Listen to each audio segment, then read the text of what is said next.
بسم اللہ الرحمن الرحیم۔ قوم لوط جنہوں نے ایسی برائی کو آوشکار کیا جو ان سے پہلے دنیا میں کسی قوم نے نہ کیا تھا، ایسی برائی جس کی مثال اتہاس میں نہیں ملتی۔ تو آئیے دیکھتے ہیں کہ اس قوم نے ایسا کون سا کام کیا تھا اور اس کا انجام کیا ہوا۔ حضرت لوط علیہ السلام اللہ کے ایک چنے ہوئے نبی تھے۔ آپ کے پتا کا نام ہاران تھا جو تاریخ کے بیٹے تھے۔ آپ کی پیدائش عراق کے پراچین نگر ار میں ہوئی تھی۔ اسی شہر میں ابراہیم علیہ السلام کا نواس تھا۔ دراصل لوط علیہ السلام کے پتا ہاران حضرت ابراہیم علیہ السلام کے سگے بھائی تھے، یعنی حضرت لوط علیہ السلام حضرت ابراہیم علیہ السلام کے بھتیجے تھے۔ کیونکہ حضرت لوط علیہ السلام کے پتا ان کے بچپن میں وفات کر گئے تھے، اس لیے حضرت لوط علیہ السلام کو حضرت ابراہیم علیہ السلام نے بیٹا بنا کر پالا تھا۔ آپ حضرت ابراہیم علیہ السلام پر سب سے پہلے ایمان لانے والوں میں شامل ہیں۔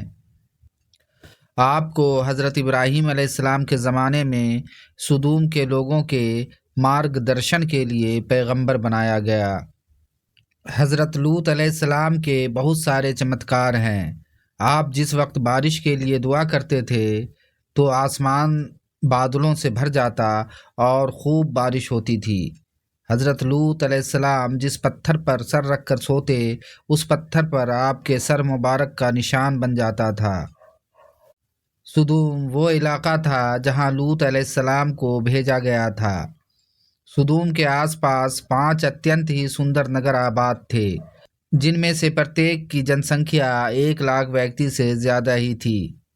یہ علاقے اتینت ہی ہرے بھرے اور شاداب تتھا پرکرتی کی رچنا کے سندر نمونے تھے۔ یہاں باغیچوں کی بہت طاعت تھی۔ لہلہاتی کھیتیاں یہاں کی ضرورتوں سے کہیں زیادہ تھیں۔ اردن، شام اور اسرائیل کے درمیان بسا ہوا یہ علاقہ اتینت اپجاؤ تھا۔ وہاں طرح طرح کے اناج، پھل اور میوے پرچور ماترا میں پیدا ہوتے تھے، اور یہی وجہ تھی کہ آس پاس کی بستیوں کے لوگ بھی اپنی آرتھک اور کھان پان سمبندھت ضرورتوں کے لیے ان بستیوں کی طرف آتے تھے۔ لیکن یہ بات سدوم کے لوگوں کو بالکل بھی پسند نہ تھی۔ ان کے خیال میں ان کی بستیوں میں پیدا ہونے والے پھلوں، اناجوں اور سبزیوں پر صرف ان کا ہی حق تھا۔ وہ نہیں چاہتے تھے کہ دوسری بستیوں کے لوگ ان کے علاقے میں آئیں۔ ایک دن سدوم کے لوگ اس بات پر وچار کر رہے تھے کہ باہر سے آنے والے لوگوں کو یہاں آنے سے آخر کیسے روکا جائے کہ ابلیس ایک بوڑھے آدمی کے روپ میں ان کی محفل میں آیا۔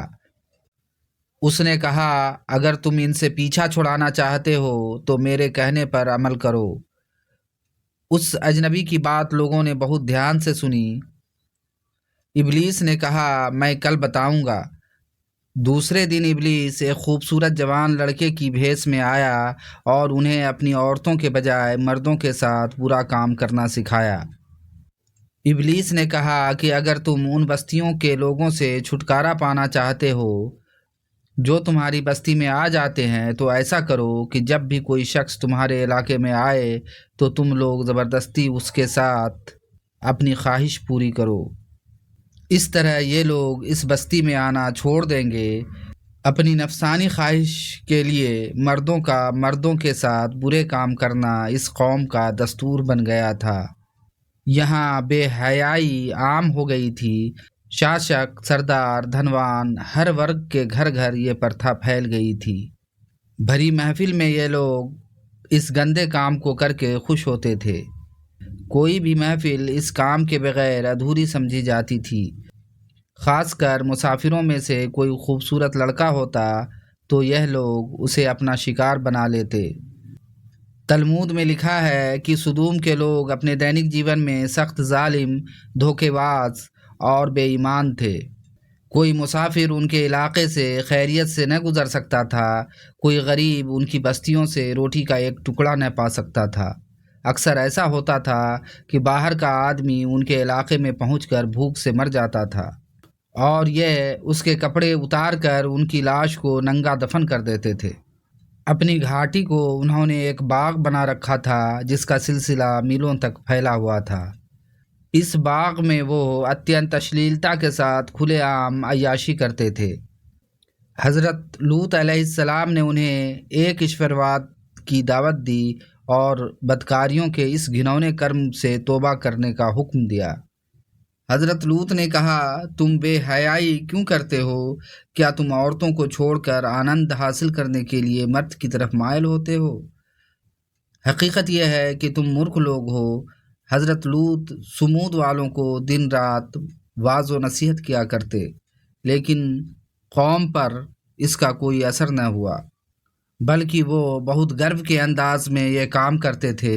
انہیں حضرت لوط کا سمجھانا بھی برا لگتا تھا، اس لیے انہوں نے صاف صاف کہہ دیا کہ اگر تم ہمیں اسی طرح برا کہتے رہے اور ہمارے کاموں میں ہستکچھیپ کرتے رہے تو ہم تمہیں شہر سے نکال دیں گے۔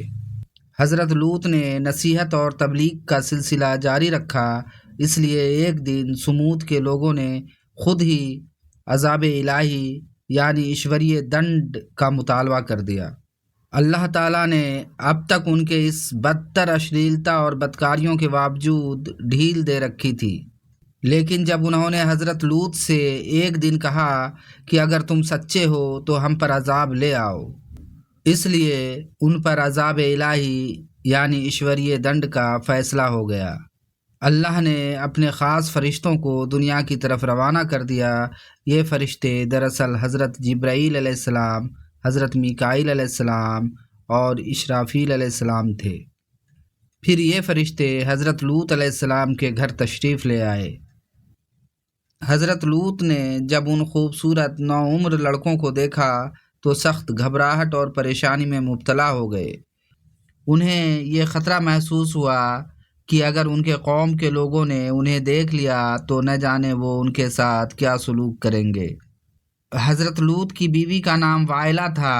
اس نے آپ پر ایمان نہیں لایا تھا اور وہ دراصل پاکھنڈی تھی اور کافروں کے ساتھ ملی ہوئی تھی۔ اس نے جا کر اہل سمود کو یہ خبر دے دی کہ لوط کے گھر نوجوان لڑکے مہمان ٹھہرے ہوئے ہیں۔ یہ سن کر بستی والے دوڑتے ہوئے حضرت لوط کے گھر پہنچے۔ حضرت لوط نے کہا، اے قوم، یہ جو میری قوم کی لڑکیاں ہیں یہ تمہارے لیے جائز اور پاک ہیں۔ اللہ سے ڈرو اور مجھے میرے مہمانوں کے سامنے شرمندہ نہ کرو۔ کیا تم میں سے کوئی بھی ونمر اور شائستہ آدمی نہیں؟ حضرت لوط کی بات سن کر وہ لوگ بولے، تم بخوبی جانتے ہو کہ ہمیں تمہاری بیٹیوں سے کوئی حاجت نہیں، اور جو ہماری اصل چاہت ہے اس سے بھی تم بخوبی واقف ہو۔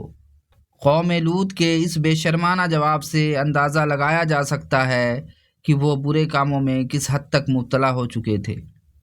جب حضرت لوط علیہ السلام کی قوم ان کے گھر کی طرف دوڑتی ہوئی آئی تو حضرت لوط علیہ السلام نے گھر کے دروازے بند کر دیے اور ان نوجوانوں کو ایک کمرے میں چھپا دیا۔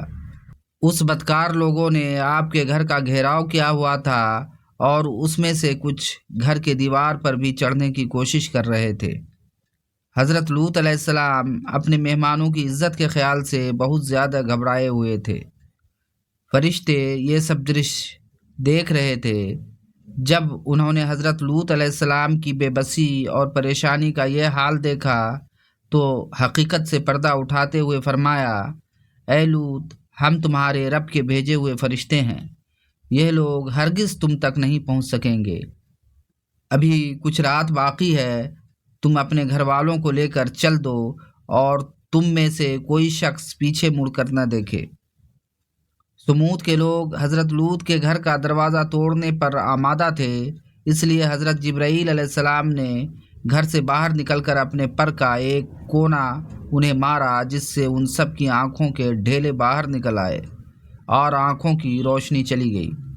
یہ خاص عذاب یا دنڈ ان لوگوں کو پہنچا جو حضرت لوط کے پاس بری نیت سے آئے تھے۔ حضرت لوط علیہ السلام حقیقت حال جان کر مطمئن یعنی سنتشٹ ہو گئے اور اپنے گھر والوں کے ساتھ رات ہی کو نکل کھڑے ہوئے۔ ان کی بیوی بھی ان کے ساتھ تھی، لیکن کچھ دور جا کر وہ واپس اپنے قوم کی طرف پلٹ گئی اور قوم کے ساتھ جہنم رسید ہو گئی۔ صبح کی شروعات ہوئی تو اللہ کے حکم سے حضرت جبرائیل علیہ السلام نے بستی کو اپنے پر سے اکھاڑ دیا اور پھر اپنے بازو پر رکھ کر آسمان پر چڑھ گئے، یہاں تک کہ آسمان والوں نے بستی کے کتے کے بھونکنے اور مرغوں کے بولنے کی آوازیں سنی۔ پھر اس بستی کو زمین پر دے مارا، جس کے بعد ان پر پتھروں کی بارش ہوئی۔ ہر پتھر پر مرنے والوں کا نام لکھا ہوا تھا۔ جب یہ پتھر ان کو لگتے تو سر چکنا چور ہو جاتے۔ صبح سویرے شروع ہونے والا یہ عذاب سورجودے تک پوری بستی کو نیست و نابود کر چکا تھا۔ قوم لوط کی ان خوبصورت بستیوں کو اللہ نے ایک بے انتہا بدبودار اور کالی جھیل میں تبدیل کر دیا، جس کے پانی سے رہتی دنیا تک کوئی فائدہ نہیں اٹھایا جا سکتا۔ سمندر کے اس خاص حصے میں کوئی جاندار، مچھلی، مینڈک وغیرہ زندہ نہیں رہ سکتے، اس لیے اسے ڈیڈ سی یعنی بحر مردار یا مرت ساگر کہا جاتا ہے، جو اسرائیل اور اردن کے درمیان استھت ہے۔ ماہرین آثار یعنی پراتتویدتا نے 10 سالوں کے شودھ اور انویشن کے بعد اس تباہ ہوئے شہر کی کھوج کی تھی۔ تحقیقات سے پتہ چلا تھا کہ اس شہر میں زندگی بالکل ختم ہو چکی ہے۔